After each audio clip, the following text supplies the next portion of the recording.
So the what ifs are a big part of later life diagnosis with ADHD, especially women. And the what ifs tend to come after you've gotten your diagnosis, and it's what if I had the support I needed? What if someone understood me, right? What if I got tested earlier? And all these what ifs can really contribute to depression or anxiety, because most women with ADHD are misdiagnosed with depression and anxiety because that shows up more prominently.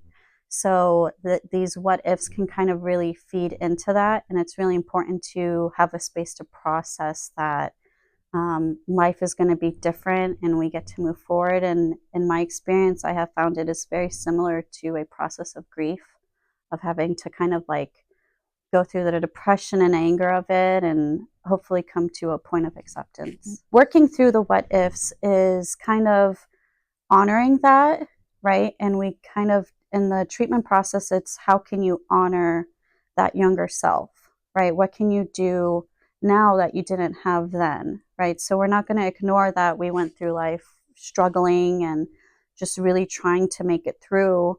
We're going to honor that and be like, how would you help your younger self? And, you know, maybe even do some activities that your younger self couldn't do. Like you just want to go around in a store and space out and no one, no one criticize you for it. And it's just like giving yourself space to honor that hurt. The main thing with women with ADHD is that they most likely have gone most of their life very misunderstood by both those around them and the way things are set up. So the best way, kind of what I said earlier with getting help in therapy and kind of honoring your child self, it's really important to remember that there is no shame in having ADHD. We're just going to have to do things a little bit differently, and that's okay.